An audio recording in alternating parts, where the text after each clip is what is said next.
है। अब सोचिए शहर के अंदर के जूता नहीं पहनेंगे।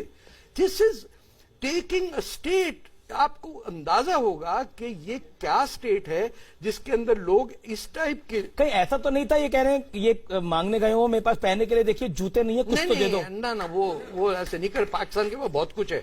एक पहाड़ सोने का दे देंगे तो आप आधा मुल्क करेंगे। आपको अंदाजा नहीं कि पाकिस्तान कितना वेल्थी कंट्री है। इमरान खान का ऑब्जेक्शन टुवर्ड्स मोदी क्या है? क्योंकि जब जब भारत के अंदर कोई नरेंद्र मोदी बिल लेकर आते हैं इमरान खान क्यों उछलने लग जाते हैं? 370 भारत का इंटरनल मामला, हमारा इंटरनल मामला, हमने पारित करा, पाकिस्तान का क्या लेना देना? सिटीजन अमेंडमेंट बिल, पाकिस्तान का क्या लेना देना? न्यूक्लियर बम की धमकी देने के लिए रक्तपात होगा। देखिए पाकिस्तान नाजी सोच है मौजूदा भारत की रिजीम की। देखिए हिंदुस्तान ने आज तक पाकिस्तान को समझा ही नहीं। पाकिस्तान की बुनियाद और आम तौर पे बर्रे सगीर के सारे मुसलमानों की जो बुनियादी सोच है अबाउट इंडिया वो गजवा हिंद से आती है। गजवा हिंद एक इस्लामिक थियोलॉजी है, डॉक्ट्रिन है, जिसमें यह कहा गया है कि कयामत उस वक्त तक नहीं आएगी जब तक एक फौज, गजवा उसी वक्त होता है जब प्रॉफिट मोहम्मद खुद लीड करें।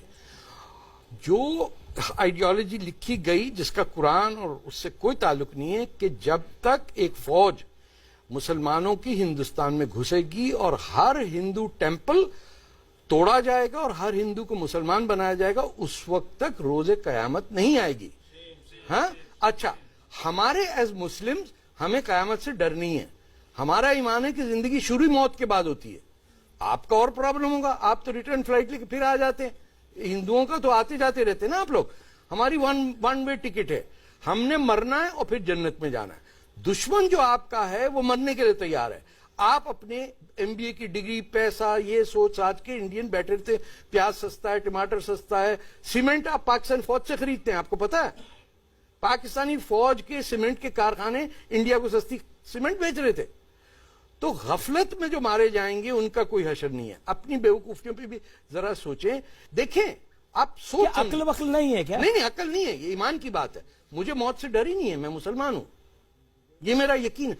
उस जज्बे को मैं कैसे इस्तेमाल करता हूं ये मेरी जिम्मेदारी है। मैं अगर बेईमान मुसलमान हूं तो मैं दोनों की दुश्मनी के लिए, अगर मैं सच्चा मुसलमान हूं तो मैं गरीबों के लिए मरने के लिए तैयार हूं। मेरा रिश्ता सिर्फ ऊपर वाले से है। मैं किसी के सामने झुकूंगा नहीं। इस्लाम का एक ही अंग है। देखिए कुरान नाजिल होने से पहले लोग इस्लाम का ये भी मतलब नहीं है कि आप हिंदुओं से सिर्फ नफरत करो भैया। इस्लाम का मतलब तो इस्लाम ने तो नहीं कहा ये तो 150 साल बाद किसी ने लिख दिया। इस्लाम देखिए, हिंदुस्तान और इस्लाम का ये है कि दुनिया की सबसे पहली मस्जिद हिंदुस्तान में बनी। मक्का आने से पहले आपके कोचिन के करीब वो अब भी मस्जिद है वहां, लेकिन वहां के मुसलमान काले और जरा छोटे होते हैं। तो इसीलिए एक मुगल बादशाह, एक सुल्तान, एक लीडर आज तक वहां नहीं गया। अबुल कलाम से पहले हाजिरी नहीं दी किसी ने आज तक वहां। कोई टूरिस्ट आया किसी अरब दुनिया से, मुझे दुनिया की पहली मस्जिद दिखाओ, नहीं। अब वो देखेंगे कुछ दुनिया के अंदर वो जो ईसाइयों के हाजिया सोफिया पे जो हमने कब्जा किया था ना, हाँ वहां ले चलो। जबकि इस्लाम कहता है किसी और के इबादत की जगह पे हाथ मत लगाओ। उन्हें पकड़ के बाबरी मस्जिद बना दी मंदिर पे। तो ये इस्लाम थोड़ी हो गया, ये तो मंगोल गुंडागर्दी करते हुए लूटने के लिए। आप इतनी अच्छी बात करते हो लेकिन लोगों को पसंद नहीं आती। न्यूयॉर्क आप गए, लोगों ने धक्का मुक्की कर दिया आपके साथ। करें, उनका काम ही है। ये विजुअल हम दिखा रहे हैं पीछे, देखिए ना, 50 आदमी हैं, मैं अकेला हूं, वो कुछ नहीं कर पा रहे। उनको भी पता वो झूठे हैं, उनको ये भी पता कि मैं सच्चा हूं, कर रहे हैं। आप बताइए कोई एक किसी में दम है कि मुझे टच भी कर दे? क्यों? मैं उनकी आंखों में आंख डाल के देता हूं कि मैं सच बोल रहा हूं। तुम्हें पता है तुम झूठे हो, तुम नफरत से भरे हुए हो। क्योंकि हिंदुस्तान चांद पे जाने की बात करता है और पाकिस्तान पाताल में जाने की बात करता है। पाकिस्तान तो बड़ा खुश है कि आपका रॉकेट क्रैश कर गया, उनकी खुशी